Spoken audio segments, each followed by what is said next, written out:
उसे एक ऐसा मॉडिफिकेशन सिरम इंजेक्ट किया गया था जिसमें जानवरों का डीएनए मिलाया गया था। ये एक ऐसा सिरम था जो इंसानों को सुपर ह्यूमन में बदल सकता था ताकि वे एलियन प्लैनेट्स पर भी जीवित रह सके। लेकिन इस सिरम की वजह से उसके शरीर के अंदर बहुत बड़े बदलाव शुरू हो गए। वो आधे घंटे तक पानी के अंदर अपनी सांस रोक कर रहा, फिर उसने अपना मॉनिटरिंग सूट उतार दिया और पानी के अंदर तेजी से तैरने लगा। जब वह वापस बाहर आया तब तक पूरे 45 मिनट बीत चुके थे। ये वह समय था जब पृथ्वी पर जीवित रहने लायक लगभग कुछ भी नहीं बचा था। जो भी रिसोर्सेज बचे थे वे बेहद सीमित हो चुके थे और दुनिया के अलग अलग देश उन पर कब्जा करने के लिए युद्ध लड़ रहे थे। इसी ग्लोबल क्राइसिस के बीच हमारी मुलाकात रिक और उसके परिवार से होती है। रिक, उसकी पत्नी अब्बी और उनका बेटा एक बहुत बड़ी लक्सूरियस मैंशन में लाए जाते हैं। वहाँ पहुंचकर पूरा परिवार राहत महसूस करता है क्योंकि बाहर की बर्बाद दुनिया के मुकाबले ये जगह सुरक्षित दिखाई देती है। जल्द ही उन्हें पता चलता है कि वहाँ 13 और फैमिलीज भी रह रही हैं। उन सभी को एक स्पेशल रिसर्च प्रोजेक्ट के लिए चुना गया था जहां साइंटिस्ट्स उन पर एक्सपेरिमेंट्स करने वाले थे।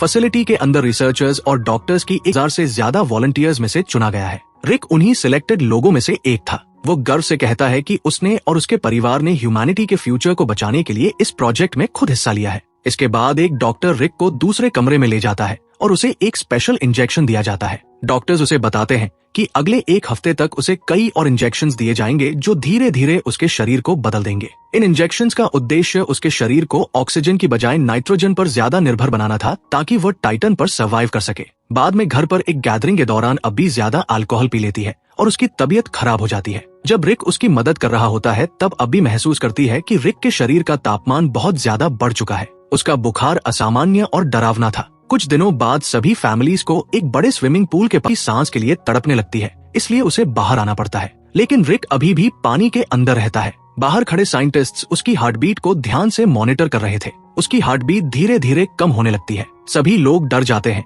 क्योंकि ऐसा लग रहा था कि वो किसी भी पल मर सकता है। लेकिन सिचुएशन क्रिटिकल होने से पहले ही रिक खुद पानी से बाहर आ जाता है। वहाँ मौजूद सभी लोग तालियां बजाने लगते हैं क्योंकि उसने सबसे ज्यादा देर तक पानी के अंदर सर्वाइव किया था। कुछ और दिनों बाद रिक को सर्जरी के लिए ले जाया जाता है। ऑपरेशन काफी गंभीर दिखाई देता है। सर्जरी के बाद उसे रिकवरी के लिए उसके कमरे में वापस भेज दिया जाता है। लेकिन रात के दौरान अब्बी उठती है और देखती है कि रिक अपने बेड पर नहीं है। वो उसे ढूंढते हुए किचन तक पहुंचती है जहां रिक अपने शरीर पर बर्फ लगा रहा होता है। रिक बताता है कि उसके शरीर में इतनी ज्यादा गर्मी महसूस हो रही है कि बर्फ का भी उस पर कोई असर नहीं हो रहा। अब्बी तुरंत उसके लिए और बर्फ लाती है, लेकिन रिक कहता है कि अब उसे ठंड महसूस ही नहीं होती। उसी पल साफ हो जाता है कि एक्सपेरिमेंट्स उसके शरीर को बिल्कुल वैसे ही बदल रहे हैं जैसा साइंटिस्ट्स चाहते थे। क्योंकि टाइटन बेहद ठंडी जगह है, इसलिए उन्हें ऐसे शरीर चाहिए थे जिन पर एक्सट्रीम टेम्परेचर का असर न हो। लेकिन इन बदलावों के बाद भी एक बड़ी समस्या बाकी थी। टाइटन का मीथेन गैस और नाइट्रोजन से भरा एटमॉस्फेयर।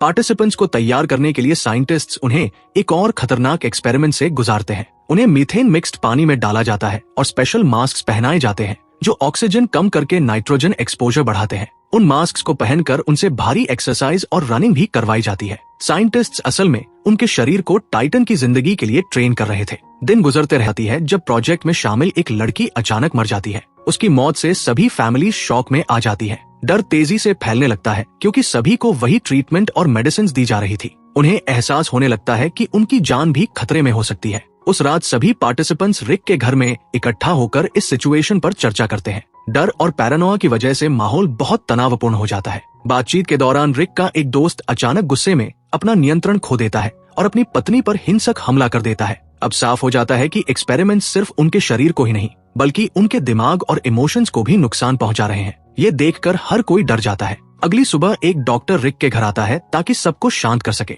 वह दावा करता है कि जो लड़की मरी थी वो प्रोजेक्ट में आने से पहले ही किसी बीमारी से पीड़ित थी। उसके अनुसार एक्सपेरिमेंट्स उसकी मौत के जिम्मेदार नहीं थे। लेकिन रिक अब साइंटिस्ट्स पर भरोसा नहीं करता। उसे अंदर ही अंदर महसूस हो रहा था कि इस प्रोजेक्ट में इससे साबित हो जाता है कि उसके शरीर के अंदर जो कुछ हो रहा है वो किसी की कल्पना से कहीं ज्यादा खतरनाक है। रिक को खून की उल्टी करते देखकर अब्बी बेहद परेशान हो जाती है क्योंकि अब्बी खुद भी एक डॉक्टर थी। इसलिए वो सीक्रेटली रिक के ब्लड सैंपल को लेकर जांच करने का फैसला करती है ताकि सच्चाई पता चल सके।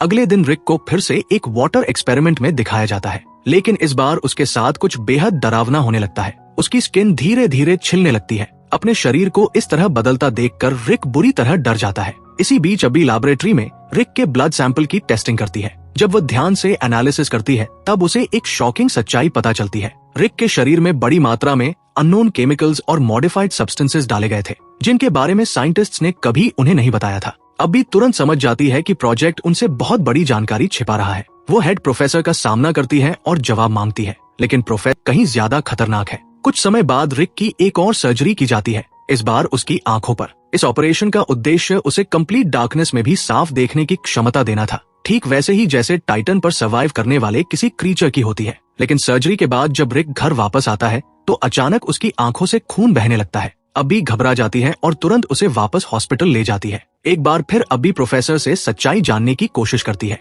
वह डेस्परेटली यह समझना चाहती थी कि आखिर उसके पति के साथ हो क्या रहा है, लेकिन अब्बी के सवालों का जवाब देने के बजाय प्रोफेसर उसे नजरअंदाज करके वहाँ से चला जाता है। बाद में जब अब्बी घर वापस लौटती है तब उसकी मुलाकात उसी पार्टिसिपेंट से होती है जिसने पहले वायलेंट बिहेवियर दिखाया था, लेकिन अब उसकी हालत पहले से कहीं ज्यादा खराब हो चुकी थी। एक्सपेरिमेंट्स ने उसकी मेंटल स्टेबिलिटी को पूरी तरह नष्ट कर दिया था। गुस्से के एक बेकाबू दौरे में वो अपनी ही पत्नी की हत्या कर देता है। इसके तुरंत बाद मिलिट्री पर्सनल वहां पहुंचते हैं और उसे पकड़कर अपने साथ ले जाते हैं। ये सब देखने के बाद अब्बी पूरी तरह यकीन कर लेती है कि साइंटिस्ट्स पार्टिसिपेंट से काउंटलेस सीक्रेट्स छिपा रहे हैं। सच जानने के लिए वो सीक्रेटली रिक का एक्सेस कार्डिस्ट्स ने पैनिक रोकने के लिए सभी से झूठ बोला था। उसी दौरान अब्बी प्रोफेसर को नासा ऑफिशियल्स के साथ बात करते हुए सुन लेती है। उस बातचीत से पता चलता है कि अथॉरिटीज इंसानों पर किए जा रहे इलीगल एक्सपेरिमेंट से बेहद गुस्से में प्रोफेसर पर एथिकल बाउंड्रीज पार करने और इनह्यूमन प्रोसीजर्स करने का आरोप लगाया जाता है। उसे चेतावनी दी जाती है कि सब कुछ तुरंत बंद कर दिया जाए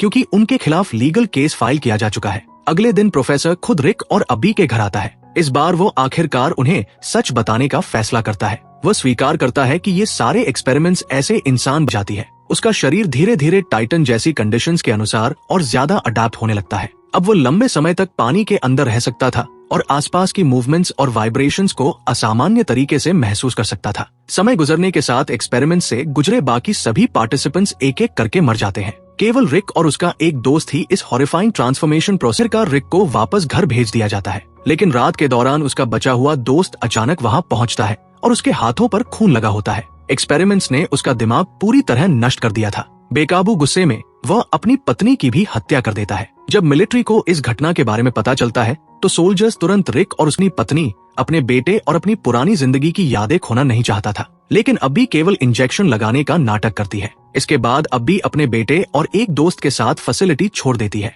उनके जाने के थोड़ी देर बाद रिक अचानक लैब के अंदर सोल्जर्स पर हमला कर देता है और उन्हें मारते हुए एक बार फिर वहाँ से भाग निकलता है। तभी यह रिवील होता है कि अब्बी ने असल में रिक को सीरम इंजेक्ट ही नहीं किया था। उसने जानबूझकर उसकी मेमोरीज बचा ली थी क्योंकि वो नहीं चाहती थी कि रिक उन लोगों को भूल जाए जिन्हें वो प्यार करता था। रिक वापस घर लौटता है और अब्बी और अपने बेटे से दोबारा मिलकर इमोशनल हो जाता है। कुछ पलों के लिए ऐसा लगता है जैसे वे आखिरकार शांति से साथ रह पाएंगे, लेकिन जल्द ही मिलिट्री फोर्सेस फिर से घर पहुंच जाती है और इस बार उनके साथ प्रोफेसर भी होता है। वे बताते हैं कि रिक अब अर्थ पर सर्वाइव नहीं कर सकता क्योंकि उसका शरीर पूरी तरह इंसानों से अलग किसी नई चीज में बदल चुका है। अगर उसे जिंदा रहना है तो अब टाइटन ही उसकी असली जगह है। अब्बी इस पेनफुल ट्रूथ को समझ जाती है। चाहे यह कितना भी हार्ट ब्रेकिंग क्यों न हो, रिक अब अर्थ पर नहीं रह सकता था। आंखों में आंसू लिए अब्बी उससे कहती है कि शायद अब उसके जाने का समय आ गया है। इसके बाद रिक को टाइटन भेज दिया जाता है। कुछ समय बाद कहानी दिखाती है कि अब्बी और उसकी दोस्त ने लैबोरेटरी का कंट्रोल संभाल लिया है और रिसर्च को खुद जारी रखा है, सुरक्षित तरीके से टाइटन पर सर्वाइव कर सके।